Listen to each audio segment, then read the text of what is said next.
Celestial Sun Lore, Chapter 3, Deceit and Decay. For quite some time, the 11th Legion had been liberating planets and bringing them into Imperial compliance. Alec Elric, their Primarch, had grown rather fond of his top 3 commanders. These Marines were Sol Oros, Vicus Rowan, and Dante Hueco. These warriors gave their Primarch countless victories during their battles. However, this next mission would be unlike any other. Elric received a distress signal from the Forge world of Aldea. The signal had been emitting for months prior, yet the Celestial Suns continued in their investigation. Sol Oros had been leading a massive force upon the Forge, while Dante Hueco and Varos investigated the moons above. After landing upon the moons, the 2 Marines felt uneasy. After their search, they stumbled across a massive fissure. The ground then began to quake as 3 burrowing demons emerged from beneath the surface. The grotesque foul creatures lunged at the Battle Brothers, but Hueco launched warp lightning, emitting from his fingertips directly onto the beasts. This caused them to explode, expelling steaming hot globs of goo all across the lunar landscape. Dante looked to Varos, and the 2 Space Marines knew that something was indeed amiss. So they decided to descend down into the fissure from whence the creatures came. The deeper they dove, the air began to reek pungently, until they finally reached an opening, and to their surprise, they discovered a massive horde of decomposing humanoids. Amongst these creatures stood a massive, foul, bloated beast in the center. Varos readied his Melta-Bomb as Hueco called in for a Terminator teleport strike on their position. Just as the Melta charge detonated, a 5-man Terminator squad arrived. The Celestial Suns fired numerous bolter rounds into the horde. Even though the demons' bodies were being torn apart by each blast, the creatures continued their advancing attack. The Terminators readied their Power Fist and charged in at this insidious horde.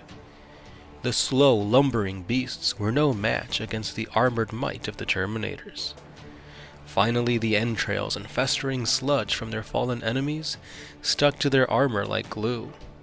But soon, this visceral glue began to melt their armor. Before Dante Hueco could give another order, large tentacles bursted through the ground, entangling 2 of the Terminators. Their attempts to break free proved fatal, as their lifeless bodies were now being dragged towards the maw of the massive creature. When his mouth opened up, swarms of flies encapsulated the broken armor of the Terminators, entering inside their bodies. Moments later, their corpses reanimated, and friend turned to foe as the Terminators began to assault their once battle brothers. By this time, the Midnight Sun, Dante Hueco, was now completely weaponless. The vast amount of demonic viscera had now melted his dual plasma pistols to virtually nothing. Varos, the Dawn's Lance, was also on the defensive, and another Terminator had also fallen to the horde. With no choice left, Hueco called for a retreat. But once again, the demon's tentacles sprang to attack, impaling a loyal Terminator.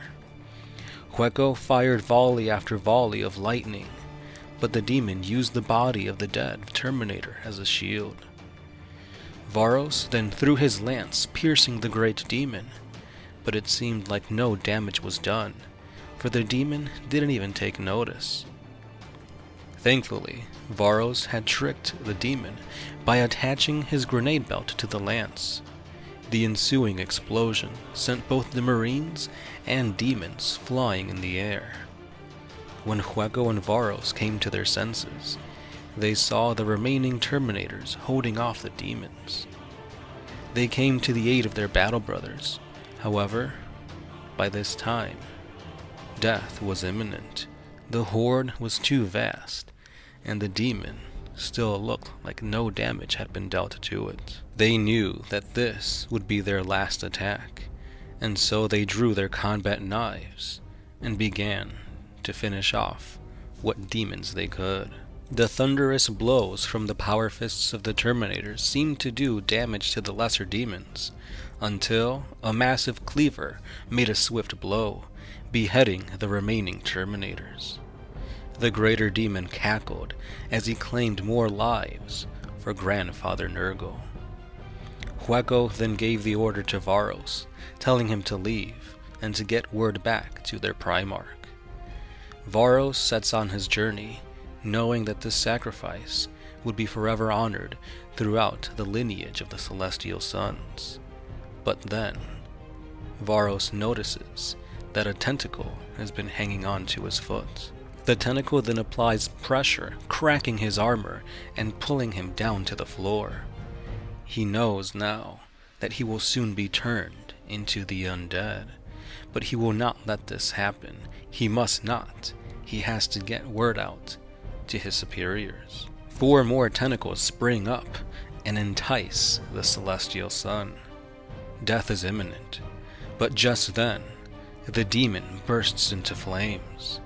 The fires dance around, lighting up every other demon and changing colors until the horde is completely extinguished in this mysterious flame.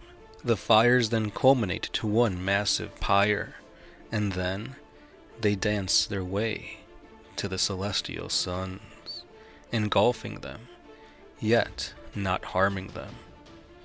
Visions appear before both Varos and Hueco, visions depicting great powers bestowed upon them, should they decide to pledge themselves to the ruinous forces of chaos.